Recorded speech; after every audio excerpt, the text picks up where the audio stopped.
Welcome back. This is a session on the launch of the transparent, responsible, inclusive, and sustainable model and dashboard. Actually, the model we have worked on it for many years, Carlo and I. Carlo, welcome to online. I mean, again, I say that I hope you are feeling better today.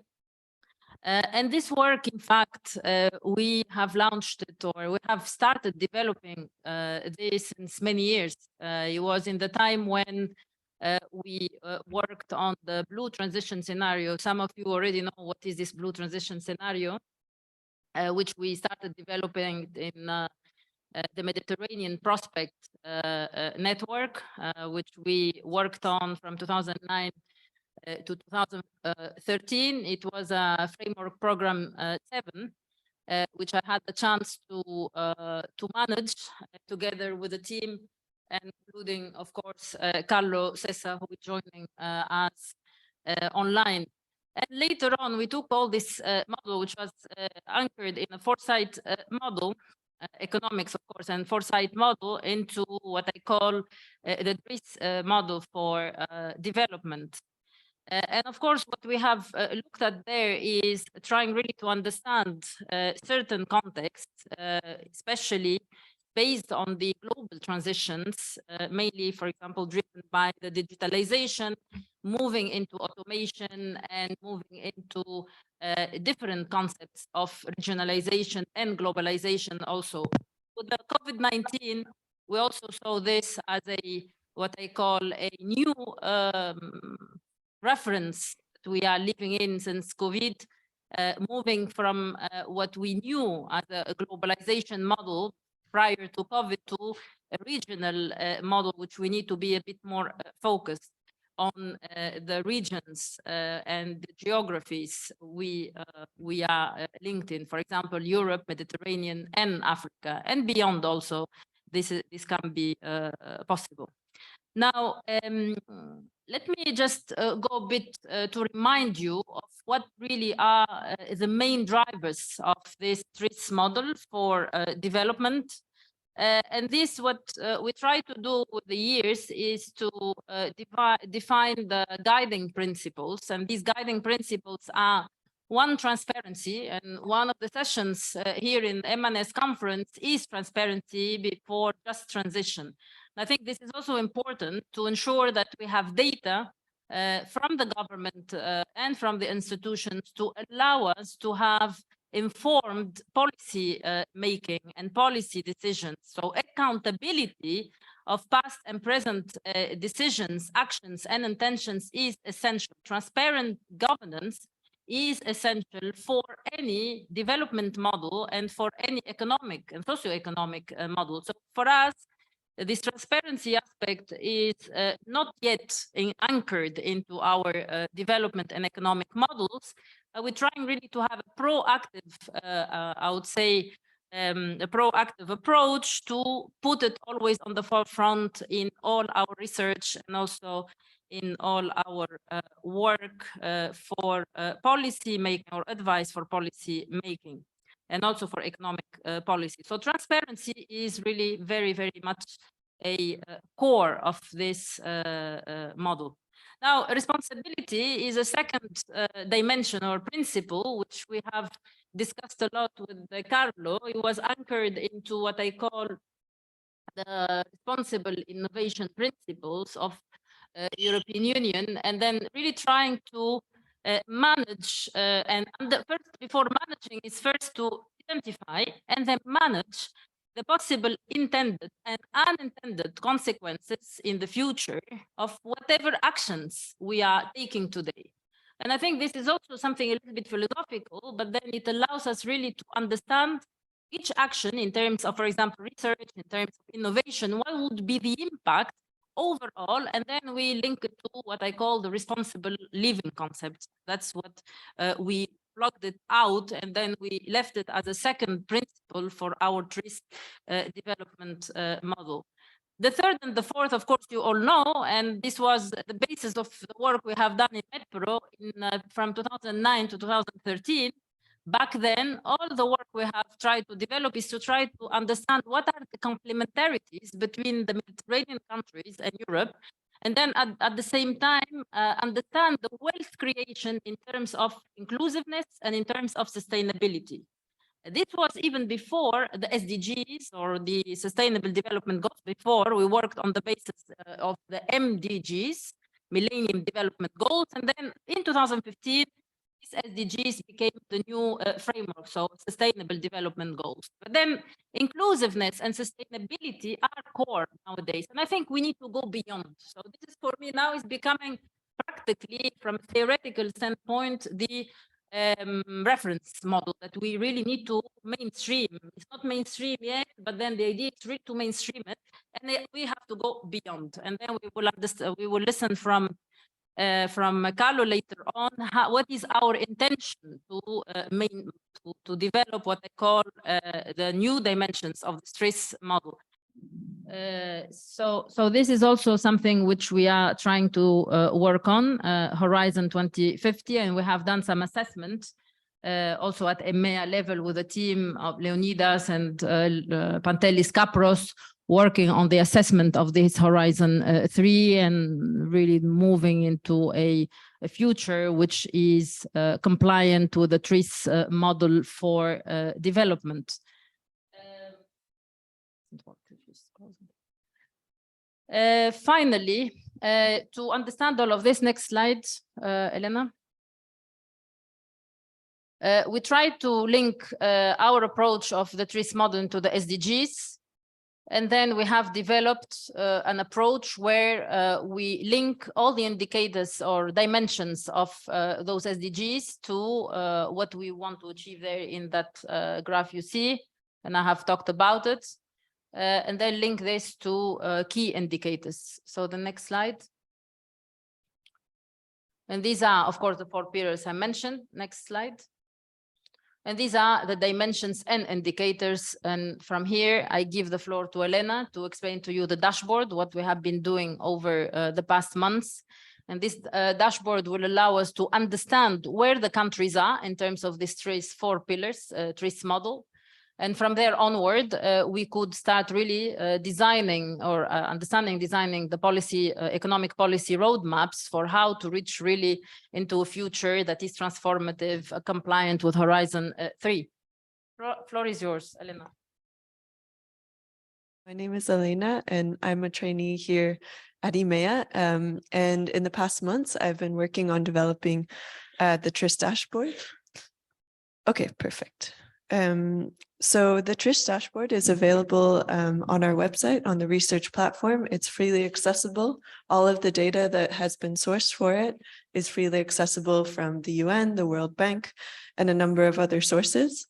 So what I'm going to do today is just talk you through the tool that we have developed together and a little bit about how we've collected the data, our mentality going through the process, and then later you can explore the tool yourself.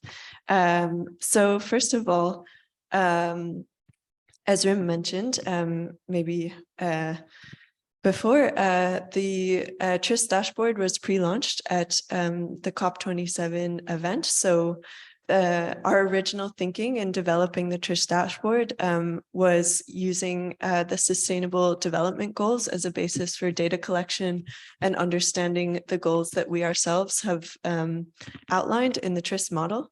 And also, as she discussed, the TRIS is comprised of 4 different dimensions, and then within each dimension, there are different indicators, or sorry, it gets a little confusing. There are 4 pillars, and within each pillar, there are different dimensions. And within each dimension, there are different indicators that we have sourced from open data on the web. So, for example, within the concept of transparent governance, we care about different things such as stopping corruption, having citizens have rights and empowerment, having a digital agenda such as like countries improving their statistical capacity, and things such as that. So the TRIS dashboard is something that I developed using R Shiny, which is an open access. Well, R is a statistical software that we've used. And R Shiny is a way of building web apps because we wanted the data to be freely accessible and something that you can explore. So the main, I guess, thing that we created, or I created, is an interactive map such that you can explore each of the indicators within the dashboard. So you can see on the screen, the way it works is that within each, so the first thing you do is you can select one of the four pillars that you wish to explore. And then once you select a pillar, only the dimensions within that pillar are shown. And then within that, each of the indicators that are available are shown. So for example, multi-stakeholder governance, one of the indicators is civil society participation. And then you can move around the map and look at the different values and see, for example, the strength of civil society participation. You can look at the units, and you can click a link to view the source data and further information. And then another thing, so the maps are nice. They can give us a way of comparing countries within each indicator. But within each indicator, there's actually typically a lot of data that spans over time. And this is not something, okay, you can click on different years, but it's hard to get a picture of how countries are developing and how things are changing. So we also added a way of plotting each indicator, looking at different countries. So for example, this is within transparent governance, checks on government power. And then what you can do is select any country that you're interested in, and it'll only show countries that have data available. So we can add, say, Austria, Bolivia, and then they'll appear in the legend and in the plots. So the TRIS is kind of, as Rym has said, it's been an ongoing process for a number of years. We're still trying to figure out ways to display information such that governments and researchers and anyone can use it to inform their policy and inform their studies and things like that. So I think one of the next steps that we're looking into is creating a composite indicator, because, okay, you can say, all right, for example, in the USA, they have like a strong democratic system, but they might be performing badly in sustainability, or vice versa. So we're looking at ways to aggregate all of the information that's coming into the TRIS and present it in an effective manner. And if anyone has any questions, please let me know. Thank you.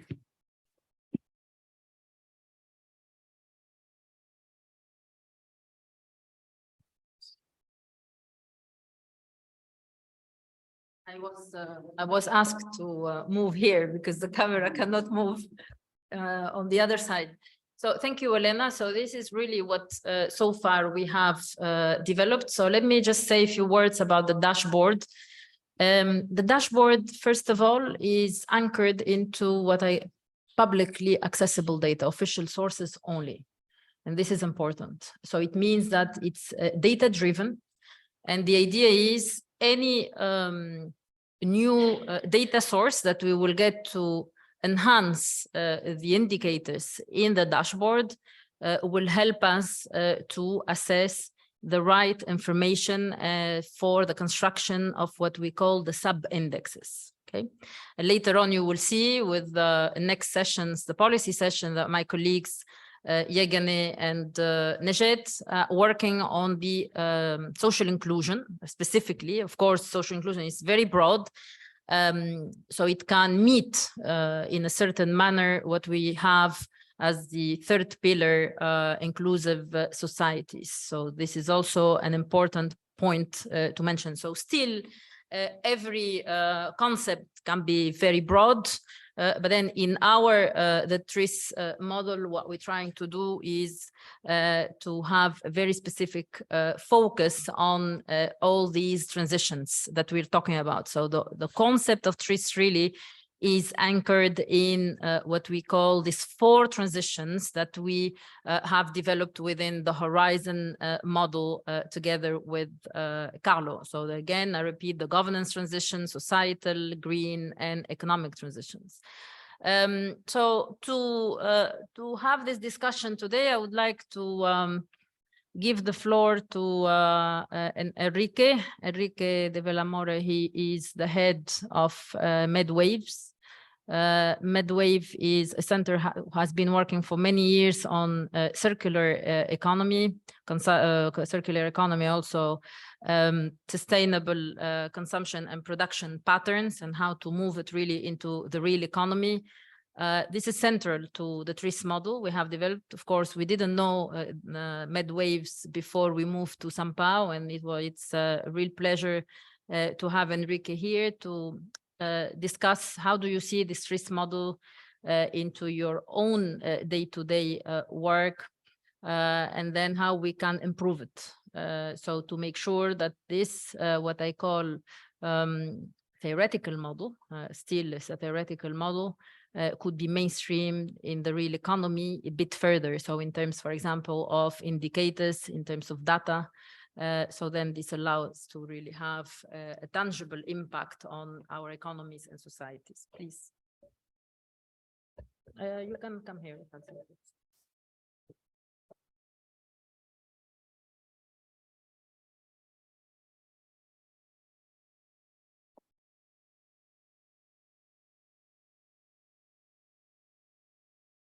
Thank you very much. Thank you, Dries, and thank you the colleagues of both EMEA and EMANES and other colleagues that are joining the conference today. Well, with regard to your question, first of all, I would want to say that conceptually, I think it's a great kind of initiative because it's holistic, it's transversal, and is in that sense addressing different, let's say, aspects of our, let's say, development of us as humanity. The only, let's say, challenge I see, as in many other initiatives, is about, of course, implementation, because as you were mentioning, it's theoretical, and the challenge will be especially in how to bring the stakeholders for implementation. Here I would like to make maybe a reflection on this, based on the experience that I have had for 20 years in working in an institution that is working for the United Nations Environment Program.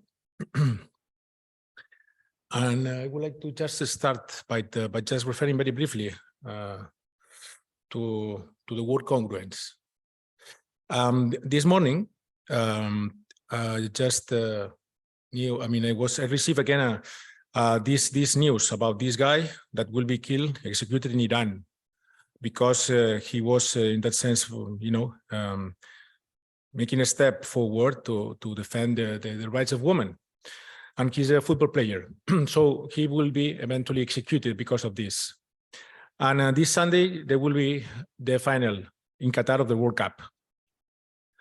So everybody, I would say, or a huge part of the world is of course against that this guy is just killed because of this.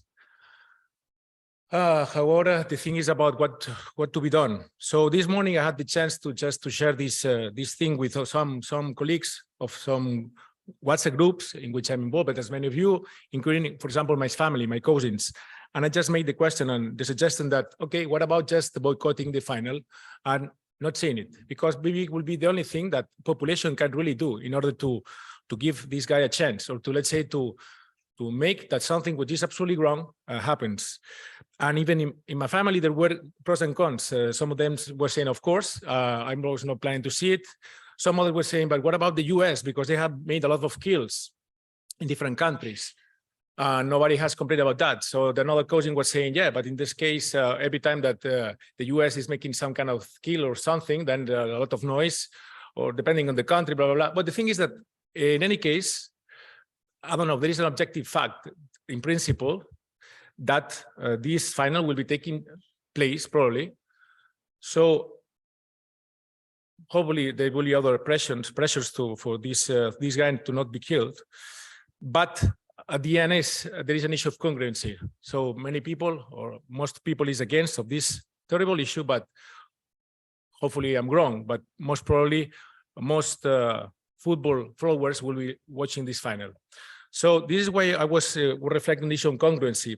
Since 20 years, as I was saying, I have been working in an institution that is supposed, we are supposed to be helping countries to make the change in the paradigm of development. And as Rym was referring to, we have been working for many years on this idea of supporting countries, both at the level of policies and also the level of support to companies to make this shift of paradigm.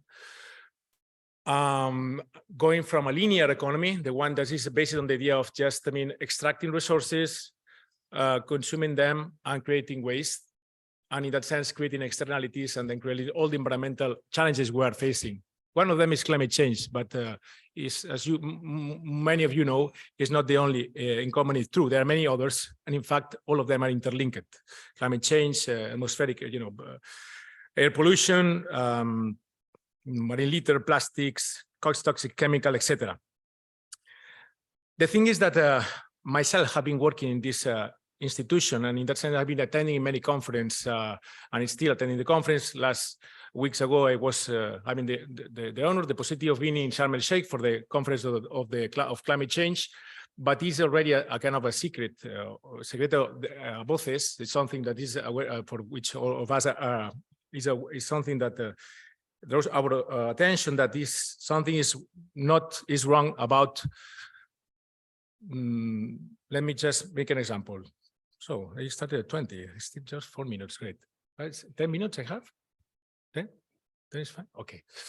So let's just, we think that we are in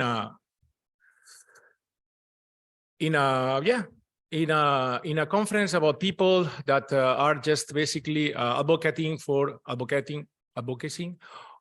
trying to avoid the use of sugar, because sugar is good, it's bad for health and for many reasons. But however, in the conference, people is given Coca-Cola to drink. This is incongruent, so we cannot think about that at all. However, what is happening is that in many conference events I have attended throughout all these 20 years, in which we were discussing on establishing measures for sustainable tourism, the conference was taking place in a 5 hotel stars that was basically contributing to the artificialization of the coast. And the food we were eating was coming from the other side of the world, not grown locally. So this is an issue that all of us are experiencing in our different sectors, and even also people that is not working in, let's say, the public sector in this type of institutions like ours, in which both through research or through, let's say, projects or implementation actions, we are trying to give a grain of sand. But again, it's the issue of congruency. And in that sense, I think that we are far from achieving this, because we can develop many documents, measures, and I'm talking about, again, myself, not about these TRIS, because there is a huge effort made by different stakeholders and, let's say, people representing institutions and sectors that are sharing some interests, but of course also having some contradictory interests. But in any case, they have just come on the agreement to develop this initiative, at least at the conceptual level. But as I was saying, the problem is congruency. Just to make another example, and now this is coming to the type of actions that we develop in trying to give our grain of sand in this change of paradigm. Since a little more of 10 years, as Rym knows very well, because I had the chance to spend many times, too many. Our center decided to mobilize the funding as an institution for the cooperation for countries, to try to mobilize funding, especially to support entrepreneurs that are trying to design their company, their business, their project, their professional or personal project, thinking from the very beginning on how this business cannot be only profitable from the economic point of view, but also for the environmental and social point of view, taking into account that economy is nothing if there is no resources supporting it, is not environment that is basically making people developing the economy to have a good living. So since quite many years, we have been supporting these entrepreneurs. And basically, to cut the story short, the main difference between this type of entrepreneurs and the conventional entrepreneurs is that while all of them share the same idea of creating something new, some product or service that is providing some service to society, the green entrepreneurs are trying to design this product and service in a way that from the very beginning is designed according to eco-design criteria, to also socially inclusive criteria, and so on and so forth. So basically, these are people that are trying to develop a business that is, on the one hand, making them to have a living, and also that by developing these businesses, in somehow, they are contributing also to this shift of paradigm. So a more, let's say, green, circular, social economy. However, they are facing a huge challenge, which is that because of this purpose they are facing many more challenges that conventional entrepreneurs are already facing. And as many of you know, regardless that you are working in this kind of sector or not, we are not living in a society, at least in the Mediterranean or the African or many others, I would say, that is from the one hand promoting entrepreneurship or innovation or critical thinking, but basically employees. And this is why I think that we have also a huge challenge to address here. I could talk more, but I think it's enough, right? So thank you very much. That's it. Thank you. Ooh.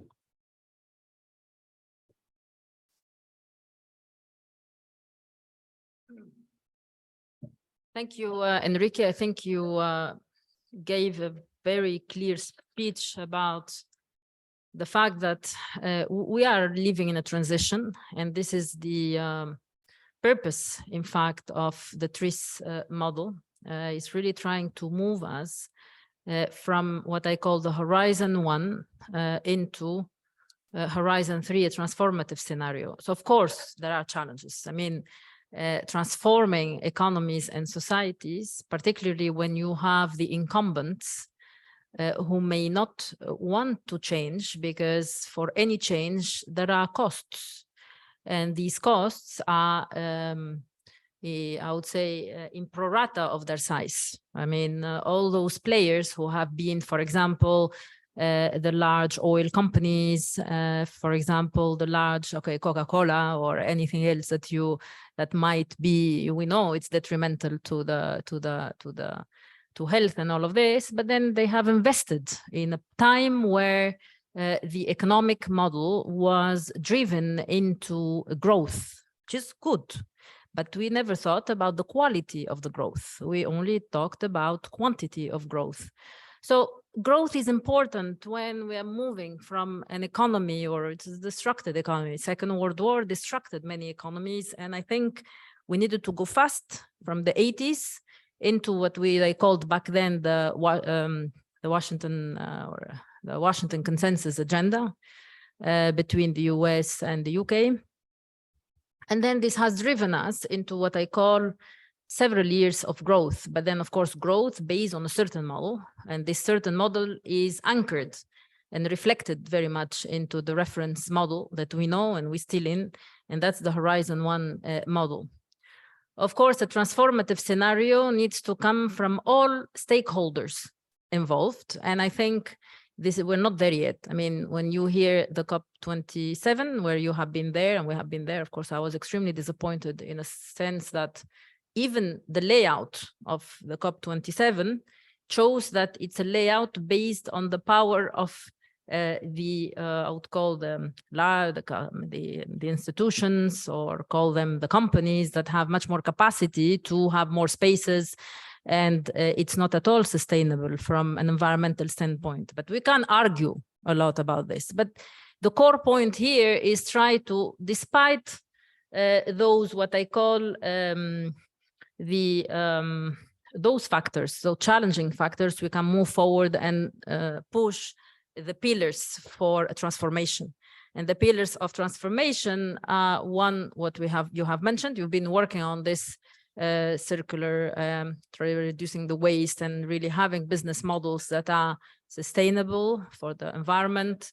You have been doing this. Perhaps this was not mainstream 10 or 15 years ago, but this is in everything. I mean, we need to mainstream certain things, and it takes a lot of time because you will face resistance, and the system is anchored based on a certain resistance. And of course, this is something that it takes time to change. So thank you very much for these reflections, and I hope you continue your great work on fostering sustainable consumption and production patterns, reducing waste, and then moving from extractive economies to circular economies that are completely not based on fossil fuel and natural resources. Because even my view is we should stop extracting resources from our planet and then try really only to extract for very important needs, for example, health needs and other type of needs. But we have innovation nowadays to be able to move into other, for example, energy sources to allow us to reduce as much as possible the CO2 emissions and pollution to the planet. Otherwise, we will not make it. And I think many scientists are saying that we will not make it. So thank you very much again. I would like to ask the team to play the video of Salvador. Salvador is with us, and I asked Salvador to talk a bit about the power of creativity and well-being. Yes. Yes, Salvador. Sorry, of course you are. Okay, introduce yourself. That's even better. I prefer to present the slides myself because now Okay. it's Yes. easier Okay. for So me. you're presenting myself. Oh, yourself. Yes. Okay. Thank you. So it's my Salvador. pleasure to be here with you. I hope you are listening properly. I am just now at the Cervantes Foundation, just developing one of the projects that I will tell you about. So if you don't mind, I just will share some presentation, some slides. Okay, so thank you so much, especially Rym, for this invitation, and just to discuss or to reflect a little about the connection between the TRIS model, creativity, and health. I first of all want to congratulate you because I was really impressed, especially for this capacity for just to create something that is really data-driven, that I think is extremely useful for governments or for policymakers. But my point, my argument today is that this TRIS model also can be very useful for the people, like myself, that we are at the academia, that we are doing action research projects, because the categories, the taxonomies that you have developed as transparent governance, responsible living and social rights, inclusive economies, and sustainable environment really are very useful for us. So my name is Salvador Simon. I am very proud to be part of EMEA now, but I am also teaching at the University of Vic, and I am leading a lot of projects in the interface between the social health and the inclusion of the people for the economies. So my point is going to be from this perspective of action research. And the thing is that also can be a great contribution from this model. So you asked me to refer a little about creativity, and we really need to be creative. As David Bohm said, the problem is that we're repetitive when we really need to be creative. Today, or we are creative and we think out of the box, and we really change the way we are thinking about reality and how we are facing reality, or we are not going to be successful. Einstein already said that, of course, the problem who has the system of thought who has created the problem cannot solve it. So creativity is a key factor for us today. And also we have to reflect about health. Health is not just about the absence of illness. To be healthy means to have a meaning in our life. The World Health Organization refers to health as the complete state of well-being. What's well-being about? Well-being is about to have meaning in our life, to be able to develop a meaningful life project. And that is completely exactly about the categories of the TRIS model, because to have meaning means that I am able to participate as a citizen in my societies. It's about social rights. It's about being included not just in the economy, but also in the cultural participation of the communities. And of course, health is extremely connected to well-being of the planet. It's extremely connected to sustainability. So I will just share some of the projects that we are developed as an example, and then we'll make the link with the TRIS model, because then I think you can see my argument that this model is extremely useful when we are developing the action research projects that are realizing the policies. Because also another argument for me, it's very important that, of course, we have a lot of submits, we have a lot of great papers, a lot of great policy papers, whatever. What we really need is concrete actions converting that policies in realities. So, for example, if we are thinking about one of our bigger challenges, like in the health sector, is dementia. And it's one of the sectors that we really need to be creative. You know that around the world today, there are more like 50 million people with dementia. But in the 2030, it's going to be like 82 million. And by 2050, they're expected 152 million. Really, there is no economic system that can sustain that. There are no economic systems, health systems that can really deal with that. So in front of the reality, it's one example that we really need to be creative. And when we go to research, we realize that, for example, dementia takes longer to affect our creativity and our artistic expression, our capacity to enjoy and to create art. So in our projects, we are realizing that creativity, art, and culture are powerful tools for health, and they are a different way to confront this problem. Of course, I'm not saying we need to stop with medicines. I am not saying that we need to stop with hospitalization, but what we are saying is that we can think further, we can think out of the box, and then if we are creative, we are realizing that we have amazing resources, for example, in our communities.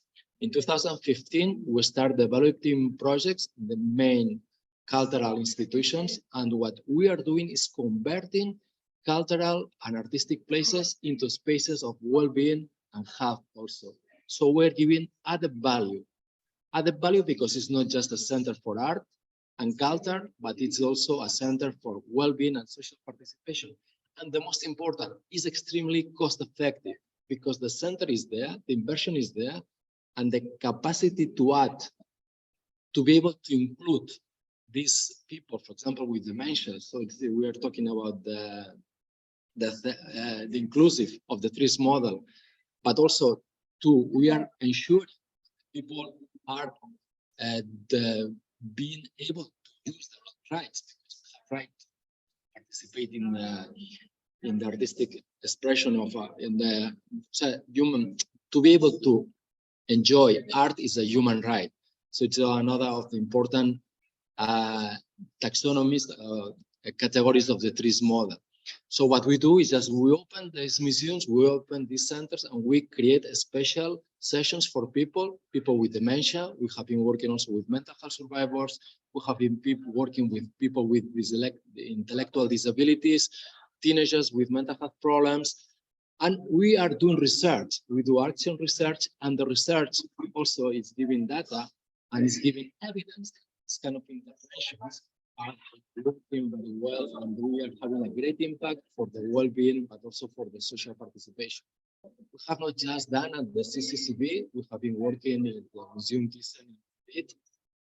We have been working at the BIG, for example, and now I am just now talking to you from the Salvador Foundation, because we are starting this project just today. We are designing the project to develop this project here. So this is what you see how the categories of the TRIS model, like responsible living and social rights, inclusive economies, are very present in our interventions. But also, for example, we are working with different projects where we are promoting the mental health of the children, because we know that if children have access to good mental health, if they have emotional problems, they are not going to be successful in their education, so they are not able to do a good transition to the job. So when we promote mental health at the school level. We work at the primary level, at the secondary level, but also at the university level. We promote mental health there. We know that we are promoting the capacity for the students to later to do the transition to the inclusive economy. We are fostering activity. And again, here we need to be creative, and we can be creative. What we are doing, for example, we are involving artists.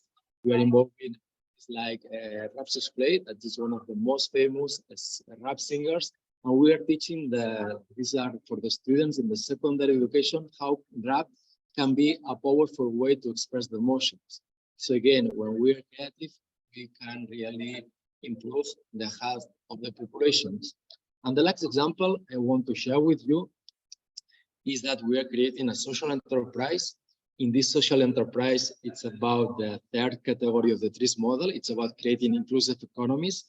We want to include teenagers without good education, teenagers who had failed in the school, who have not have good education, that are gonna be unemployed. We want to include them in the economy, but as Rym was mentioning now, we want to include in a green economy, because part of the enterprise is gonna be about recycling plastics.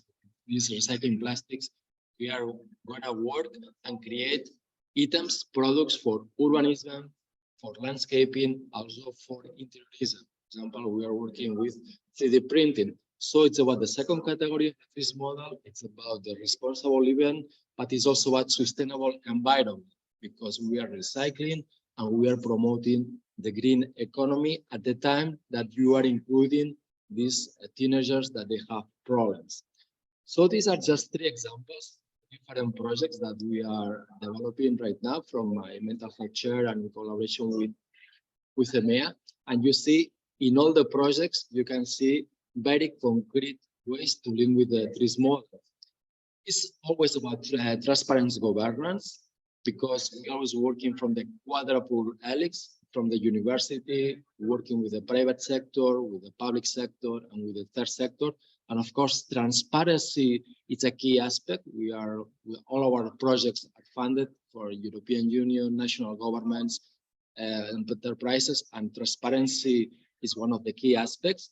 Of course, also you see that we need to take care of the environment in our projects. The last example, e-green social design, it's about green economy, it's about sustainability, it's involving the young people in this green economy for having a good transition to the job market, but also it's about the sustainability for the planet.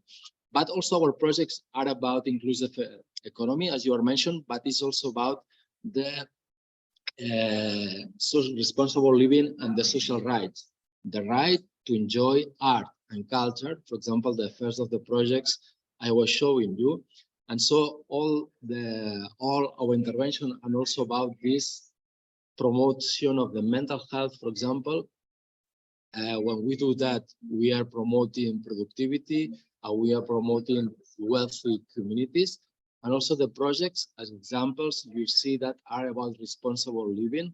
It's about that we are promoting the sense of belonging, the sense of citizenship that are extremely important for the democratic well-being of our societies. So through these 3 examples, I think you can see how this TRIS model is really a very good tool to be able to use when we try to this policy, the policies that we have we want to ground them on the floor, and we want to develop action research projects. So I don't want to take more time. I prefer you have any of that, but let me finishing just congratulating all EMEA EMANES team, especially Carlos and Rym, who have been developing this amazing tool. And thank you so much for that. Thank you.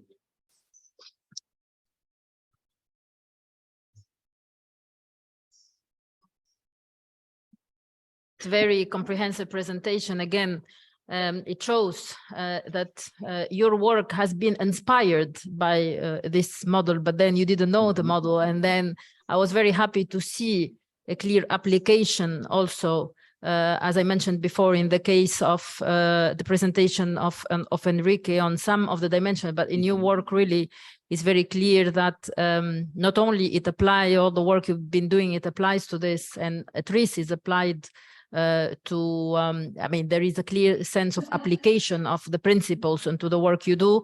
But I always believe that research is a never-ending process. And we are now thinking of not only embedding, and I don't know, we still have to think about it together. And I'm very happy that you joined EMEA expert panel and also working on this Brain Capital Alliance, which I will not have the time now to delve into. Trying to embed or to work a bit more on the concept of creativity. And probably we could see within the TRIS model how we connect it. This is something that on the theoretical ground with Carlo, we should start thinking about it on how to get creativity.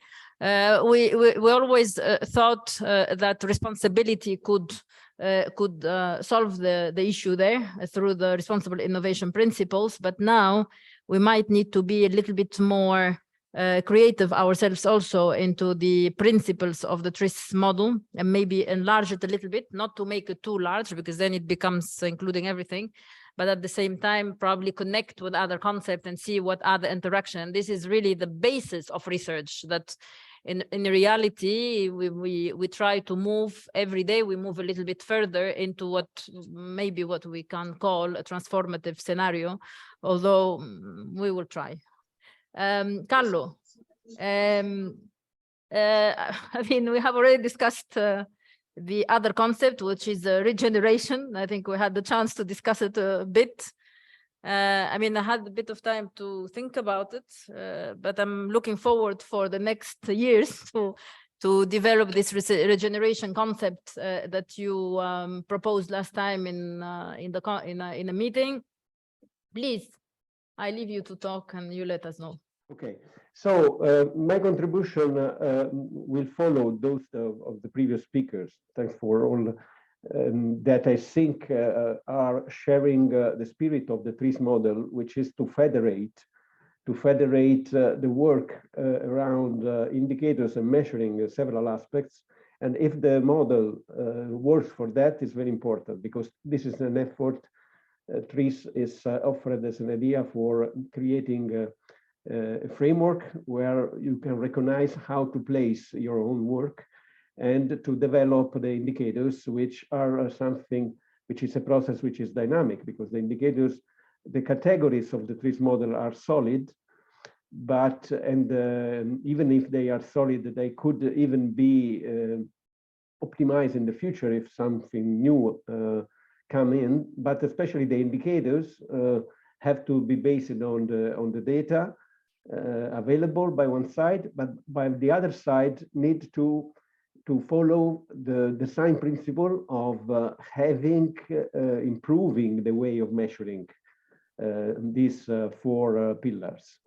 And so the idea of the connection with the regenerative economy came to my mind to answer one main need. The need is to ground the TRIS model into a mainstream conception of a transformative economy paradigm. And I found the regenerative economy as the best, I think, paradigm that can complement and underpin, in a certain sense, the TRIS model. And so my presentation will have 5 slides for this, and one with the conclusion about the interaction with TRIS. So regenerative economy is best understood as in opposition to the exploitative or extractive economy. Also, the TRIS model was thought at the beginning looking to transformative scenario towards the inclusive and sustainable economy that is opposed to the extractive economy. So this is the first similarity with the regenerative economy. Actually, the regenerative economy is based on, while the extractive economy is based on the concept of extracting and concentrating resources in the hands of the big few, more efficient and more big entities. And this excessive extraction can lead to situation of corruption, something that we are seeing now very clearly in the world. Regenerative economy are the contrary. They're based on pumping money, information, energy, and knowledge back into developing internal capacity, so investing into creating human capacity first and other capacities, and are based on this facilitates the work of small and also small enterprises, is against more going towards the distributions, so it's inherently inclusive. And the other aspects of the regenerative economy is to be anticipatory, to look to what are the mechanisms that should help the economy to thrive, because this circulation, this distribution is needed for thriving more and anticipating situation that if left unattended will create a situation of collapse. So these are the main characteristics. This is a diagram that is taken from the literature. I said that the regenerative economy is already, I would say, a mainstream transformative narrative of the economy, and is increasingly becoming a mainstream narrative. It includes also the circular economy, of course. But basically here in this graph, you see that you have this gradient of going from exploitative and degenerating economy on one side to regenerative economy on the other side. And you have several steps or grade of that. The green economy, which is basically changing the technology man of the system. Sustainable economy, which is using all the indicators for in somehow top down for orienting the growth to a more environmental and social objectives. Then you have a restorative economy, which goes to really to restore some capacity of the natural and human system, and the regenerative economy, which is something that that actually is inherently regenerating the capacity of a human being and nature, and actually is increase the optimization in the use of energy and materials, which are much less used than in the extractive economy. At the basis of the regenerating concept, there is that to regenerate means that everything flows. And at the basic of the regenerative economy, there is the universal concept of flow networks. In any system, a flow network is in any system whose existence arises from and depends on circulating energy, resources, information throughout the entirety of their being. So you have example of those. Your body is a flow network of respiration and blood and all the circulation network. Ecosystems have, of course, flow networks of interconnected webs of plants and animals, and economies are flow networks of money and goods and services. So basically, the regenerative economy paradigm is based on recognizing this basic flow network, universal reality, and the fact that there are some rules for the health of these flow networks. And the rules are, the most important rules are ensuring a robust circulation in the system, because if something blocks the circulation, at the end, the system in some part in the peripheries will start to suffer and will not thrive. And so in the economy, you means that when you have a concentration of resources that too much and not enough distribution of the resources, that will create a very unhealthy economy. And the other point is more structural, is the fractal organization. The fact that you have an organization in which you have the contribution of the big, the intermediate, and the small, And you need to have a good balance between these. If you have concentration in monopolies on too few entities, the system will not work. And in the figure there, you see typical application at the urban scale in the body, because we have the main heart and blood circulation, and then all the capillaries going down, and in the economy, that you need to have actors that work at the global level and actors that work at the local level, and a good organization of that. Otherwise, the system is unhealthy.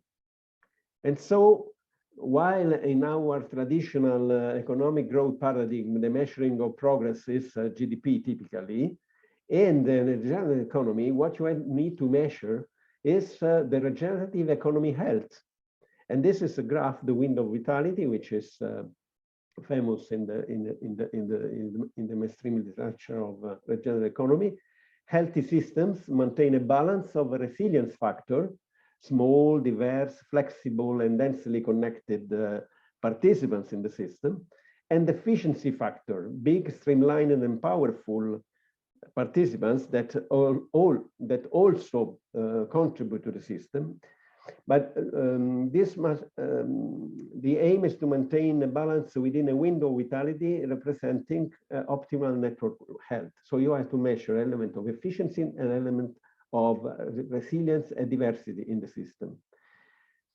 This leads to 10 regenerative economy principles, which are the causal factors, in a certain sense, of a healthy regenerative economy.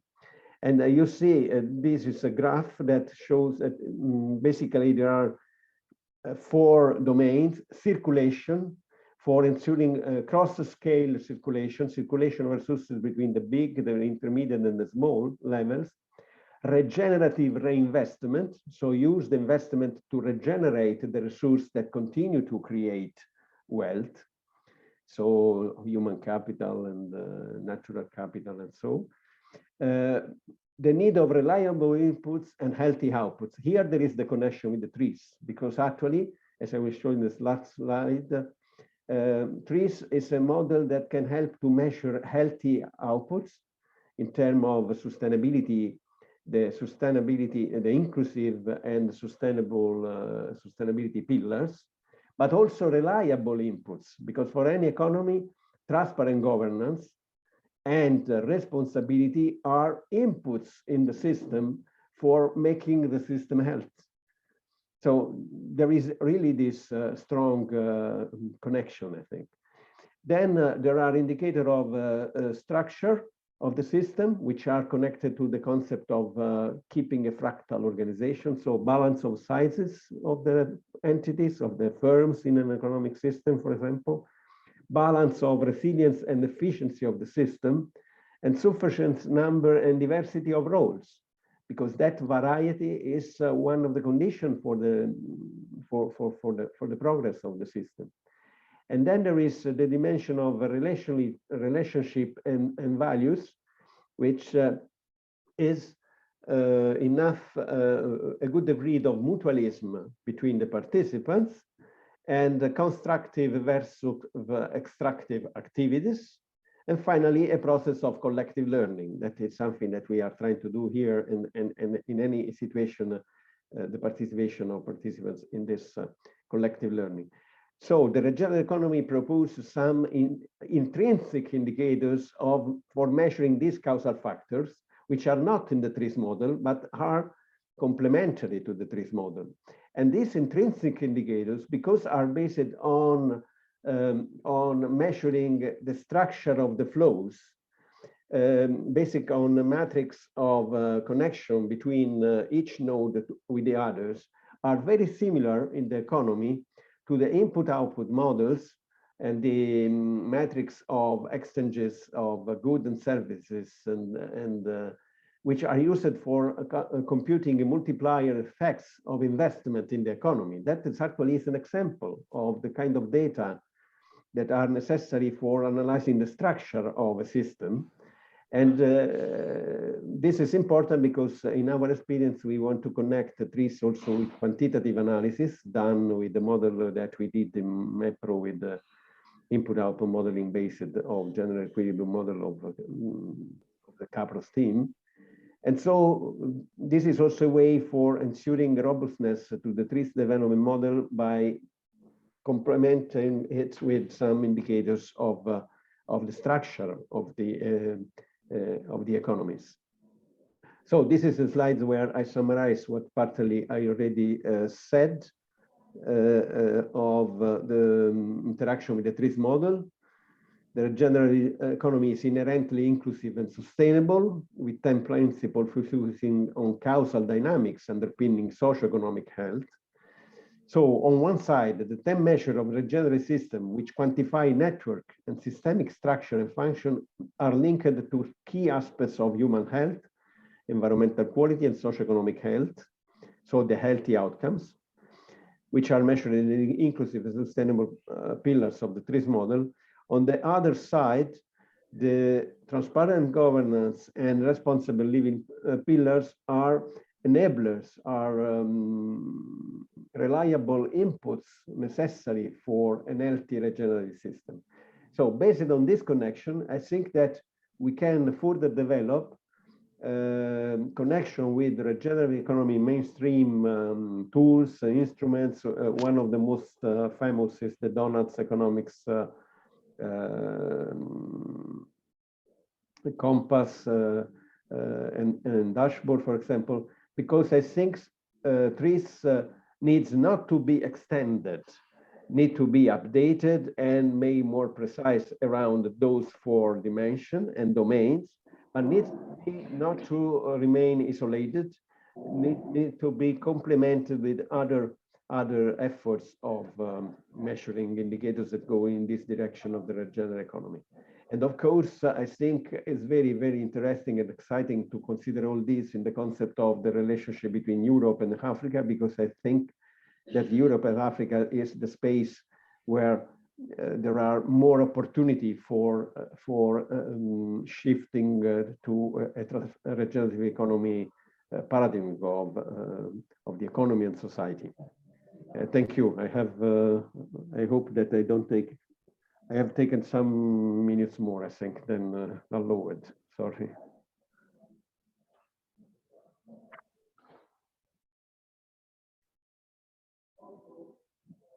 Okay. I don't know if Salvador is still with us. Yes. Yes, I'm here. Perfect. So as you can see, Salvador, Carlo, we have a lot of work to do to advance this research into making it much more, I would say, applied to our economies in Mediterranean Africa and also in Europe, because at the end, Europe has really moved very much forward into inclusion and sustainability. So these are the 2 pillars which we've been working on. I think Europe has advanced a lot on those 2. Also on transparency, I would say. And then Africa and the Mediterranean, there is a long way to go. And with this TRIS model, together with this regenerative view, and also brings us back to resilience. That's right. We had also the chance to work on the resilience concept, Carlo and I. Of course, we need to dig a bit further because in reality, all these concepts, they overlap somewhere, and we need to understand the overlapping points. And this is also a matter of research, which we need to work on. And all of those, in my view, are essential pillars for a transformative scenario. Again, I like to talk about transformation because it's the time when you have uncertain developments. We need to, there are opportunities to change or to adapt certain models and transform them. Obviously, the societal challenges and also broader challenges like the digital challenges. I mean, there are serious issues, for example, nowadays regarding to cybersecurity. I mean, our systems are really very much fragile into resisting to those big hits. I mean, nobody talks about it much, but from a regulatory standpoint, a lot is being done now to avert big hits from cybersecurity. So we are moving also into a geopolitical framework, which is a little bit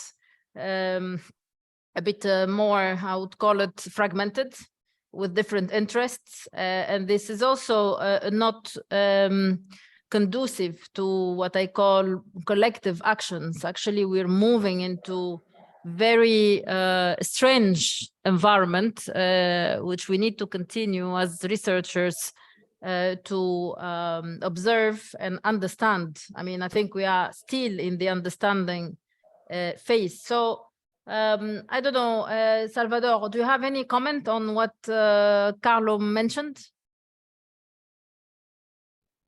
No, not really. I think just that I'm really interested, especially to see his thoughts about the evolution of the economy, not just from this green economy is not enough.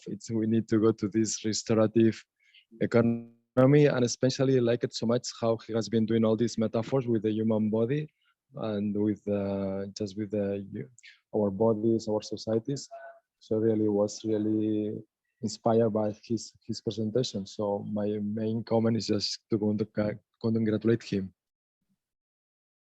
Okay, thank you very much, Salvador. I see here the room. If there are any questions, comments. Sarah has a comment. Okay, Sarah, please. Okay. Now can you hear me? Hi, Carlo. Nice to see Hi. you. I hope you are good and going better. Okay, at least better.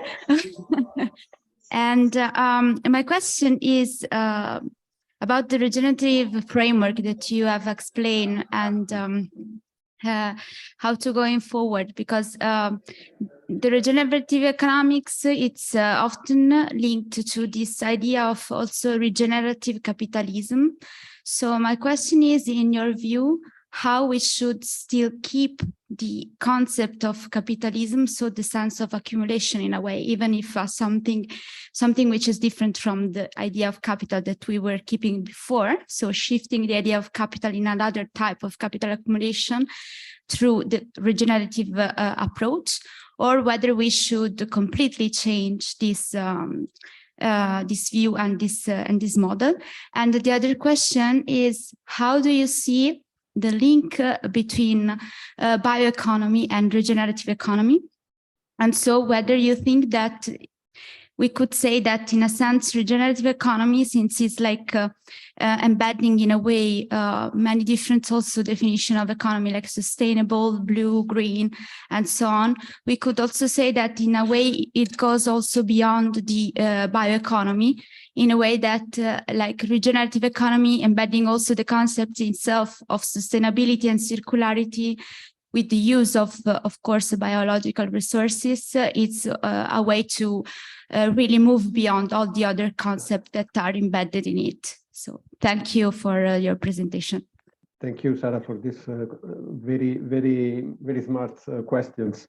I think that I eventually chose the regenerative economy as the best mainstream approach for representing this transformation we are speaking about, because the concept has the potentiality to be an umbrella concept. First of all, about the capitalism, actually regenerative capitalism is the core of, in my view, of a concrete regenerative economy, is the engine. Because the regenerative capitalism is such that can reorient investment and finance towards achieving objective of reinvestment in the capacity of the system for continuing to self-regulate and so live in the good health. So it's very important to have a regenerative capitalist concept. It's not against, it's included into.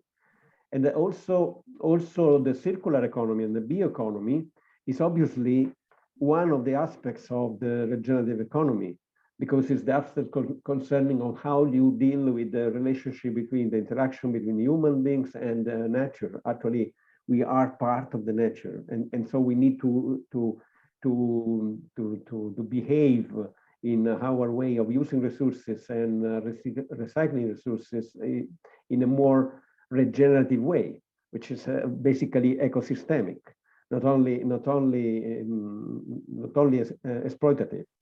So for this reason, I think regenerative economy can be the umbrella concept in which you can rearrange and reconnect all these different paradigms, which are simply different facets of the same thing. I think that's the reason why I'm proposing to connect the TRIS model, which is the outcome and the input measurement that are important for this, to this core concept of regenerative economy. Thank you very much, Carlo. I think that's the beauty of research. We will connect these two concepts and try to see what comes out of it. Maybe in 5 years from now, we will meet again with a new concept and then discuss different aspects, perhaps with strength and weaknesses of what we are doing and what we will be doing in the next years on the research side. So thank you again, you, Enrique, and would you like to add something, Enrique? Yes, please. Thank you very much. Thank you, Carlo. Unfortunately, I could not follow all your intervention, but at least at the beginning, and I could see in that sense the concept was very well built about this idea of the regenerative economy. The question I'm basically, it's not a question to you, is basically a question that I'm making to all of us, myself, is it's about the issue of the implementation, because again, coming back on the matter, because of the work that I have developed during many years, the issue of our circular economy, let's say both the construction, the building of the concept, even let's say the development of specific measures to implement circular economy in countries, let's say that has been already developed in my world, let's say my professional world. Very briefly, as I was mentioning, I work for an institution working for the United Nations Environment Program, specifically to the institution of this program that is focused specifically on the countries that are surrounding the Mediterranean region. And in that sense, these countries are members of an international treaty, which is known as the Barcelona Convention. So we're talking about international law, international public law, so soft law, but anyway, international law.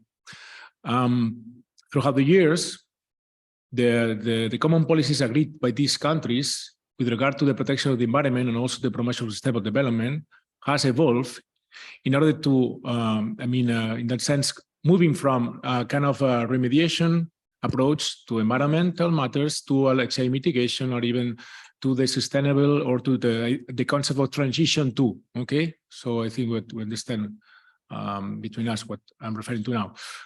And one of, let's say, the milestones of this commitment have been different policy papers, or even what are known in the framework of this convention, the regional plans. Regional plans are plans with specific measures addressing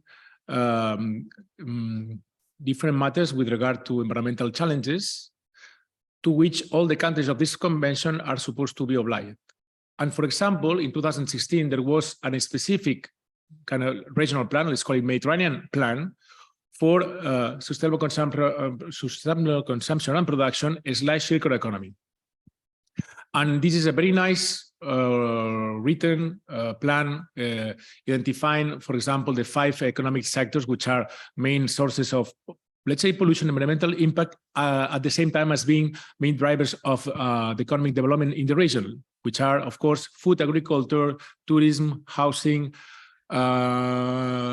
goods manufacturing, and I'm sure forgetting one, but anyway, doesn't matter. The thing is that for each of these sectors, measures are proposed, and this plan was approved by the countries. Okay, that was great. 2016 was approved by the countries. Who were representing the countries in that convention? The ministers of environment, which is the influence that the Ministry of Environment has in the implementing real policy or real, let's say, basically the one driving where the money comes from a country in terms of the development of the country. Basically is very weak. The Ministry of Environment, we know it, are normally the weakest.